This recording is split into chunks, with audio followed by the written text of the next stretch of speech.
October 23, 1942. Dawn broke over the Egyptian desert near El Alamein. Inside the cramped steel hulls of their Carro Armato M13 tanks, crews from Italy's Ariete Armored Division checked their ammunition one last time. 104 rounds of 47mm shells per tank, 4 Breda machine guns loaded and ready. Behind them, the rumble of diesel engines filled the air as 278 Italian medium tanks prepared for what would become the largest armored battle in North Africa. These tankers didn't know it yet, but within hours they would face a shock that would destroy every belief they had about their machines and their odds of survival. The Americans had arrived with a tank that made Italy's most produced armored vehicle look ancient.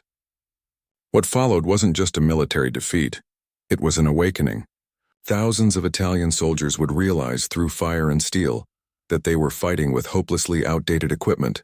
That realization would change not only the men inside those tanks but the future of their nation. The story began years earlier in 1937, inside the design rooms of Fiat Ansaldo. The Italian Royal Army had requested a new medium tank to replace its old L3 tankettes and the flawed First 39. The result was the Carro Armato M13, named for its planned 13-ton weight and expected 1940 debut. On paper, it looked promising. A 47mm gun and a rotating turret, armor up to 42mm thick, and a crew of 4, a driver, a machine gunner, radio operator, a commander, a gunner, and a loader. Its diesel engine produced 125 horsepower, giving it a top speed of about 20 miles per hour and solid range. Production began in late 1940, with Fiat supplying engines and Breda manufacturing the guns. By December, factories were turning out 60 to 70 tanks a month.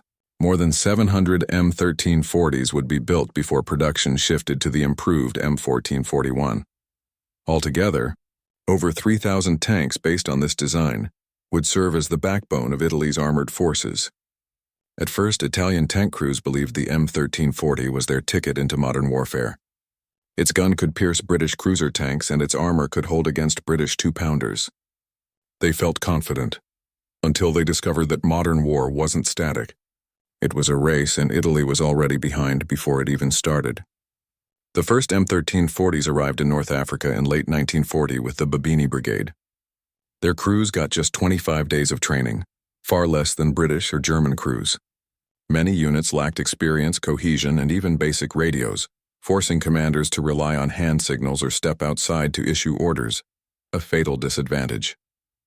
Their first major test came in December 1940 during Operation Compass. At the Battle of Bardia in early January 1941, Australian forces attacked Italian positions defended by M1340s. Over 3 days, the Australians lost 456 men. The Italians lost 40,000, 2,000 killed, 3,000 wounded, and 36,000 captured. Survivors described the chaos. With no radios, tanks couldn't coordinate. British artillery smashed them before they could return fire. Those that did hit targets found their shells effective, but their crews were too few, too scattered, and too unprepared. The tank itself wasn't entirely to blame. In 1941, the M1340's main gun could still penetrate British armor, and its protection matched that of many opponents. Its real weakness was in training, tactics, and support. Italian crews had little instruction in combined arms warfare. There were no proper recovery vehicles, so disabled tanks were abandoned. Maintenance was a nightmare in desert conditions, and supplies stretched thin across hundreds of miles. By April 1941, when the German Africa Corps arrived, the Italians fielded around 240 M13 and M14 tanks. They had learned hard lessons. Training improved, new schools opened, and radios became standard. Working alongside German units, Italian tankers became more capable, and they fought hard. At the First Battle of Bir el Gubi on November 19, 1941, M1340s from the Ariete Division faced British Crusader tanks in a day-long clash. Both sides suffered heavy losses, but by nightfall the British withdrew, leaving behind over 40 destroyed Crusaders. The Italians lost 34 tanks, but it was a rare tactical victory that proved how far they'd come since Bardia. Given training and coordination, they could hold their own.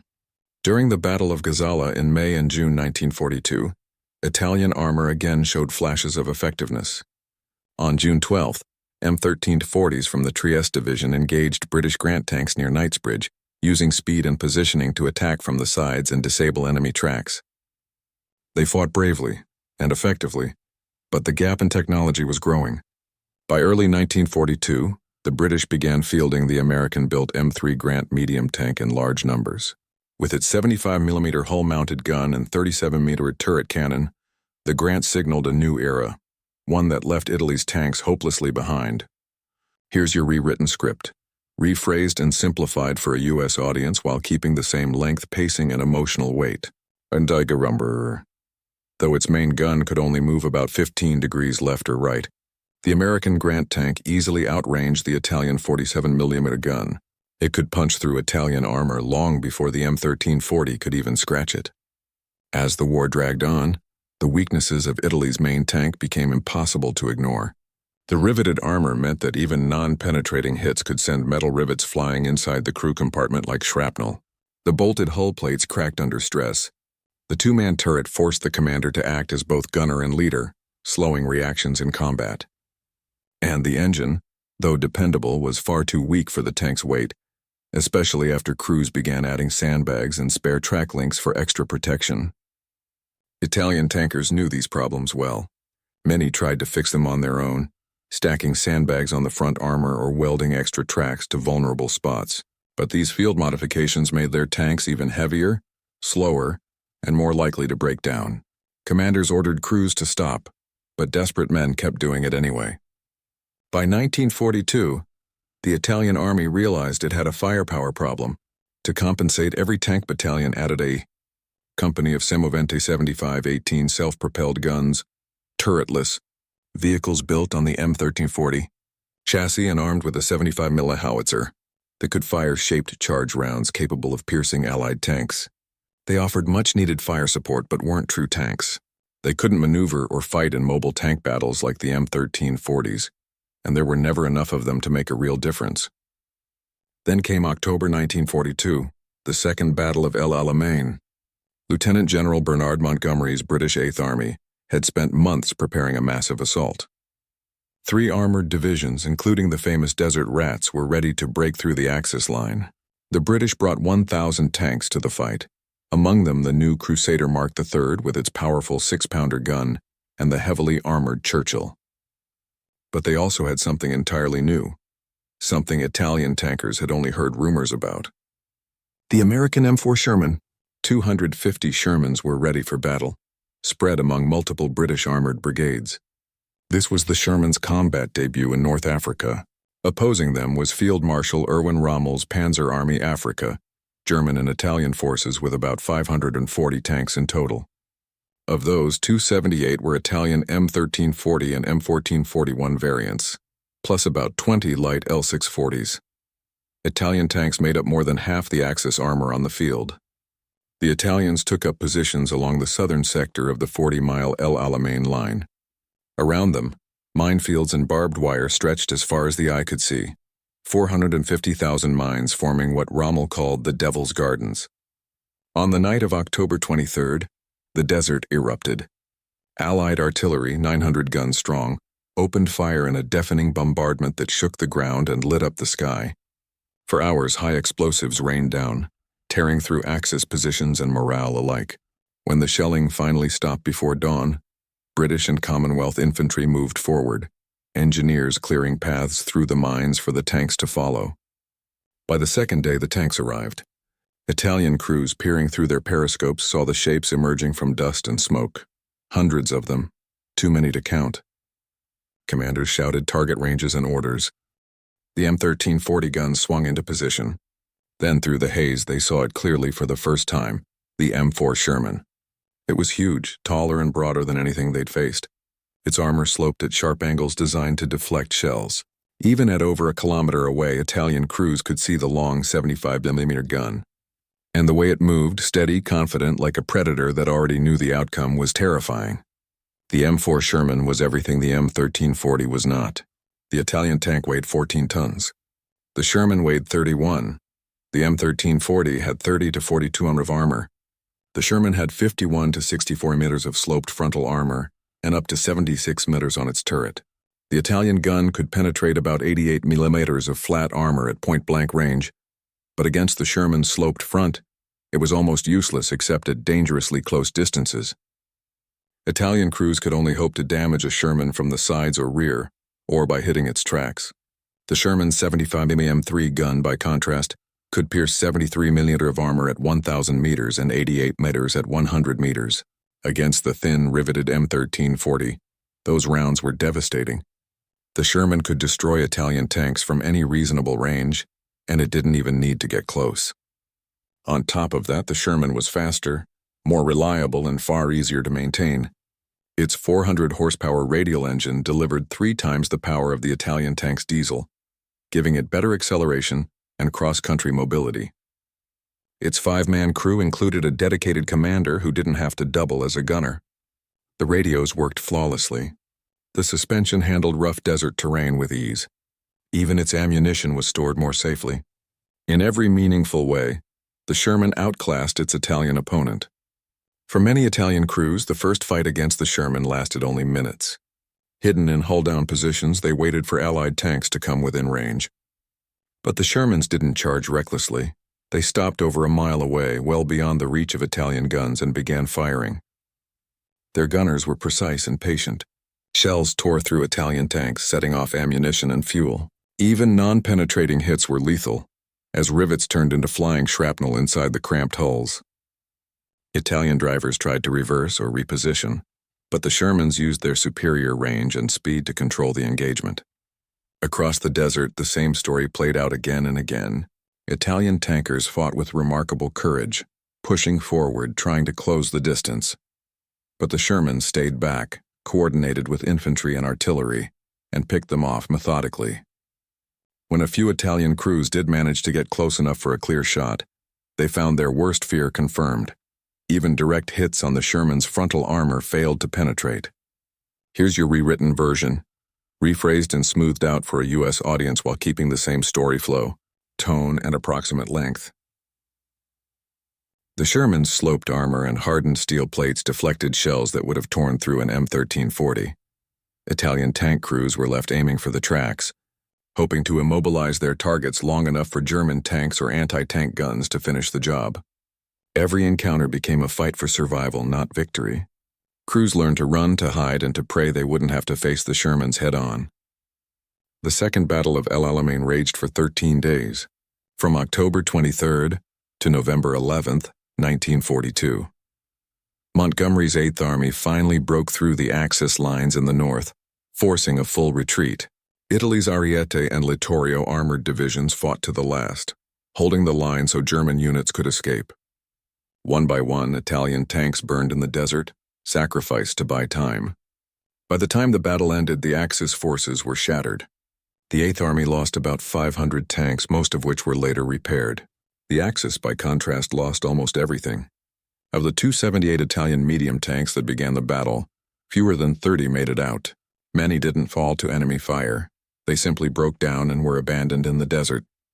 The retreat from Egypt marked the beginning of the end for Italian armor in North Africa. As the front moved westward, Italian tankers faced not only more Shermans, but also upgraded British Grants, Crusaders armed with 6-pounder guns, and now American forces equipped with the newest and most powerful tanks in the world. By early 1943, the situation had become hopeless. The Centauro division in Tunisia was virtually wiped out. The remaining M13 and M14 tanks were outdated and outclassed. Their guns were almost useless against Allied mediums except at point-blank range, while Allied tanks could destroy them from hundreds of yards away. Italian crews resorted to desperate tactics. They aimed for the tracks and suspension instead of trying to punch through the armor. They relied heavily on their semovente self-propelled guns and towed artillery for support. They attacked at night, using the darkness to get close. They used the desert terrain skillfully, setting up ambushes from hidden positions. But no amount of courage or clever tactics could make up for the gulf in technology and production. The end finally came in May 1943. General Jürgen von Arnim surrendered the remaining Axis forces in Tunisia. Around 250,000 German and Italian troops went into captivity. Among them were the survivors of Italy's armored divisions, tankers who had fought from the early battles in Libya to the final collapse in Tunisia. For these men, surrender brought mixed emotions: relief that they had survived and shame that their country had failed them so completely. Their tanks had proven inadequate, their sacrifices seemingly wasted. But captivity would show them something even more humbling: a glimpse of the industrial power that had made their defeat inevitable. Thousands of Italian prisoners were sent to the United States. The trip across the Atlantic in the summer of 1943 took about 2 weeks aboard American Liberty ships, symbols of the very industrial power that had overwhelmed them. One of these ships, the SS Robert E. Peary, had been built in just 4 days, 15 hours, and 29 minutes at the Kaiser shipyards in Richmond, California in 1942. Even when accounting for fitting out time, the average Liberty ship took only about 30 to 40 days to complete. By 1943, American yards were producing nearly 3 of these massive cargo vessels every day. For the Italian prisoners, the differences were obvious as soon as they came aboard. American sailors ate fresh meat and vegetables, drank milk, and had white bread at every meal. They tossed out leftovers without a second thought, food that Italians would have considered precious. The waste shocked the prisoners. American sailors ate better than Italian officers, and they complained about meals while throwing away steaks and fruit. When the ships docked at Norfolk, Virginia in August 1943, the prisoners got their first look at America's industrial might. The naval base sprawled for miles, dozens of ships loading and unloading at once, cranes moving cargo day and night under bright electric lights. Italian factory workers among the prisoners were stunned. Each crane moved more in an hour than a crew of Italian dock workers could handle in a day. Everything ran on electricity. Everything was mechanized. Everything worked efficiently and around the clock. The prisoners were put on trains heading inland, not in freight cars, but in passenger coaches with padded seats. The journey from Norfolk to prison camps in Texas and Oklahoma took several days, passing through Virginia, the Carolinas, Tennessee, and beyond. Along the way, the Italians stared out the windows, astonished by what they saw. Every small town was lit up at night. Shop windows glowed with goods. Homes had lights in every room. Factories ran all night, their parking lots filled with workers' cars. Cars, hundreds, thousands of them. In Italy, only the wealthy owned automobiles. In America, ordinary workers drove to their jobs. Italian officers who had traveled through Germany wrote in censored letters that they had never seen anything like it. Every American town they passed was brighter than Rome. They saw factories larger than any in Milan or Turin, some covering acres of land. At midnight, parking lots were full of workers' cars. In America, even night shift laborers owned vehicles. Near Louisville, they passed the massive Rubber Town industrial complex. Dozens of factories producing synthetic rubber.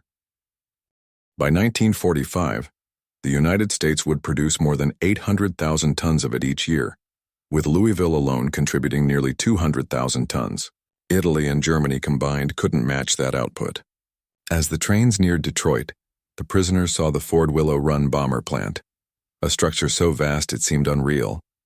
Built in just 9 months, it produced a B-24, Liberator bomber every 63 minutes at its wartime peak in 1944. Over 42,000 workers built aircraft from more than 1.5 million parts supplied by 2,500 subcontractors. Italian airmen among the prisoners recognized what they were looking at. That single factory produced more planes in 1 month than all of Italy did in an entire year. And in that moment, they understood what no battlefield had ever made clear. They hadn't just been defeated by better tanks or tactics. They'd been defeated by an entire civilization built for war. Now they finally understood. The British planes they'd fought in North Africa were nothing compared to the sheer scale of American production. At Camp Hereford in Texas, one of several prison camps for Italians, about 5,000 men lived in wooden barracks with electric lights, flush toilets, hot showers, and steam heat. The camp's hospital had X-ray machines, surgical tools, and medical supplies better than most civilian hospitals back home. Daily rations included fresh milk, eggs, meat, vegetables, and white bread, luxuries Italian civilians hadn't seen since before the war. Prisoners assigned to kitchen duty were stunned to find walk-in refrigerators, electric mixers, and huge gas stoves built to feed thousands. Regulations required a 10% surplus to make sure no one went hungry, and that excess food, perfectly good bread, vegetables, and meat, was thrown out every day. Italian chefs working in those kitchens wrote home in disbelief. They tossed out more fresh food daily than entire villages in Italy saw in months. The Americans had so much that waste wasn't a mistake. It was standard policy. By late 1943, with farm labor in short supply, Italian prisoners began working in American agriculture and industry under Geneva Convention rules. They couldn't help with war production, but they could work in other sectors to free up American workers for military duty. Many of these same men who once fought U.S. troops in the desert now saw American productivity up close.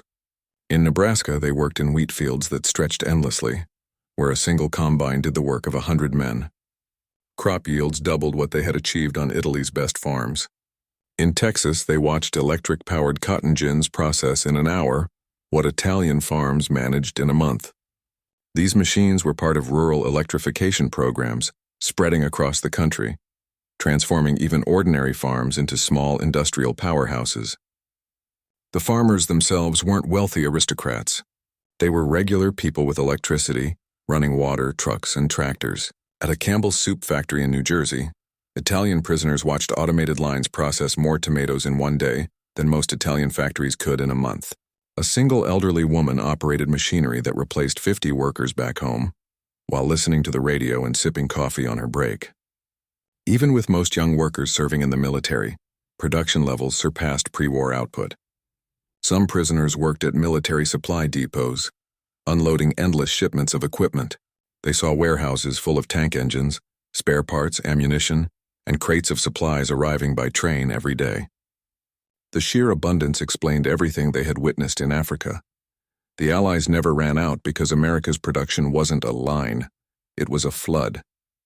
They didn't have supply chains and they had supply oceans. Through 1943 and 1944, the reality of American industrial power broke down years of fascist propaganda. They had been told that democracies were weak, that America was in decline, that only fascism could make a nation strong. But everything they saw said the opposite. Many officers attended educational courses run in the camps, real university programs taught by professors who explained democracy, economics, and constitutional government with calm logic instead of slogans. These weren't propaganda lectures. They were supported by undeniable evidence. Officers wrote home admitting that private U.S. companies, not state-run factories, were building more tanks than all Axis nations combined. They saw that American workers, well-paid and allowed to join unions, built better weapons faster than Italy ever could through forced labor. Every belief they'd been taught was being dismantled by reality. When the Allies invaded Normandy in June 1944, newsreels reached the camps within days. The prisoners saw footage of 6,000 ships, 11,000 aircraft, and 150,000 men landing in France. They watched those massive supply lines, 15,000 tons of cargo coming ashore daily, and realized how hopeless Italy's war effort had been. One officer turned to another and said what they were all thinking. "We challenged this with Fiat trucks and tanks that broke down in the desert. We were mad, criminally mad." Even so, the prisoners experienced something they hadn't expected. Kindness. Despite everything they'd been told about Americans being brutal, the guards treated them with respect. They were told the U.S. was fighting Mussolini and Hitler, not the Italian people. When someone's family died in a bombing, an American officer personally delivered the news and offered sympathy. When families back home were sick, American churches helped send medicine through neutral channels. Acts like these slowly changed how they viewed their captors. Wounded tankers received medical care far beyond anything available in Italy. American hospitals treated burns, shrapnel wounds, and infections with the new miracle drug penicillin, even for enemy soldiers. Italian doctors working alongside Americans later testified that the care was genuine, generous, and unrestricted. After Italy's armistice on September 8, 1943, roughly 45,000 Italian prisoners, about 90% of the total, agreed to cooperate with the Allies. They were reorganized into Italian service units, given American uniforms with special insignia, better housing, and more freedom. They worked in ports and supply centers, supporting the Allied war effort. The remaining 10% who stayed loyal to fascism were sent to separate camps like Hereford. When the war in Europe finally ended in May 1945, those Italian prisoners prepared to go home. carrying with them not just memories of defeat, but a transformed understanding of what real power, democracy, and humanity looked like. Many of the Italian prisoners had been in America for nearly 2 years. They had eaten better as captives than they ever did as soldiers. They had been treated with respect by the very people who had defeated them, and they had witnessed a nation that worked, a nation that thrived, produced abundance, and proved that democracy could function.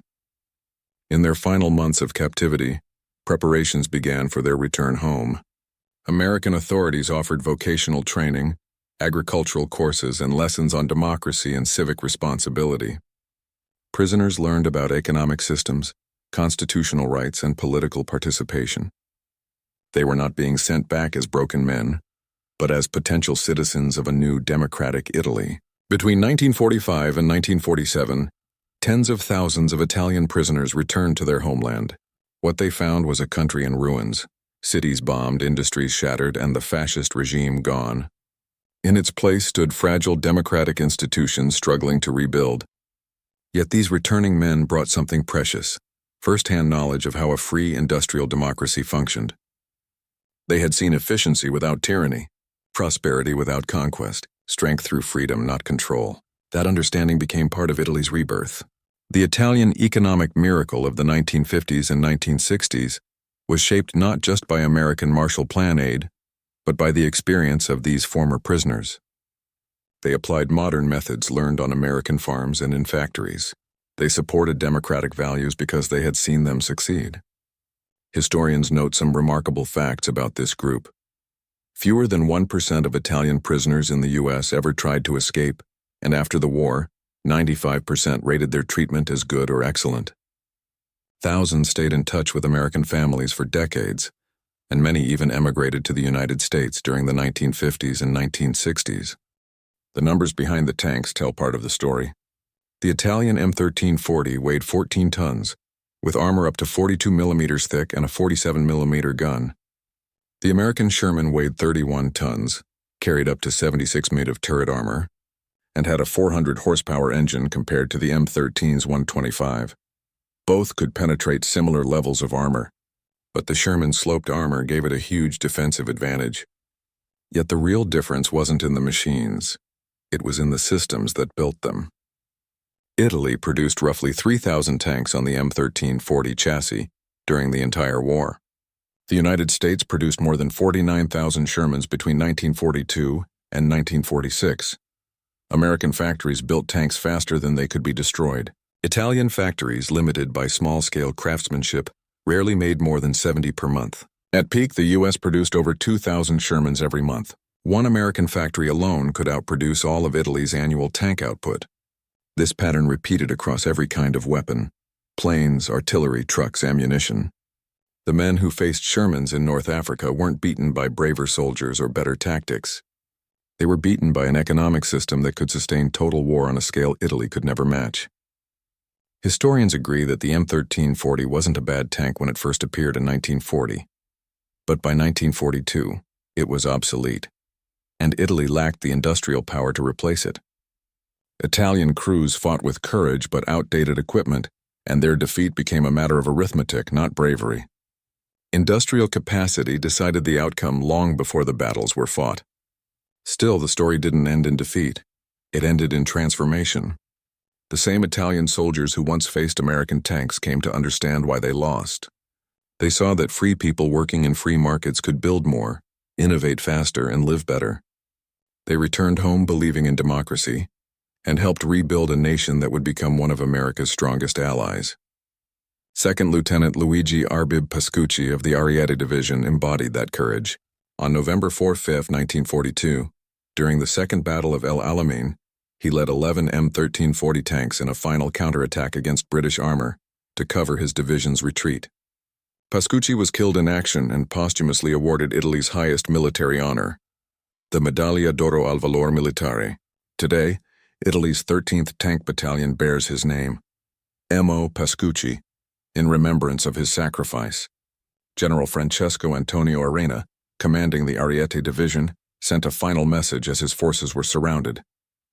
Enemy tanks broke through south of Ariete Division. Ariete surrounded. Located 5 kilometers northwest of Bir el Abdin, Ariete tanks are fighting. His division earned the Gold Medal of Military Valor for its actions at Tobruk, Bir el Gubi, Gazala, and El Alamein. Even British and New Zealand reports acknowledge the determination of Italian armored units when properly led. Historian John Latimer wrote that Italian soldiers were tough and hardy and on innumerable occasions fought as bravely as any soldiers in the world. The Folgore paratrooper division sent 5,000 men to El Alamein. Only 304 survived, fighting to their last rounds. By the end, the transformation was complete. The Italian tankers who had gone to war believing in fascist strength came face to face with a superior enemy, became prisoners, and learned from the very system that had defeated them. They returned home changed, advocates for freedom, democracy, and modern industry. America's victory over Italian armor was more than military. It was ideological and economic, and it was absolute. The M1340 crews who rolled into battle that October morning in 1942 began as soldiers of fascism. They emerged from captivity as witnesses to a better system, one that would help shape Italy's democratic future. They had been shocked by Sherman tanks on the battlefield, but in the end it wasn't the tanks that changed them. It was what those tanks represented, the immense productive power of free people in a free society. That was the real weapon that defeated Italian armor, and the lesson that rebuilt Italy after fascism fell. The M1340 now sits in museums as a relic of a failed system. The Sherman, though also retired, endures as a symbol of democratic industrial might. But the true legacy lies not in the machines. It lies in the men who fought in them, survived, learned, and used that knowledge to build a freer, stronger, and better nation.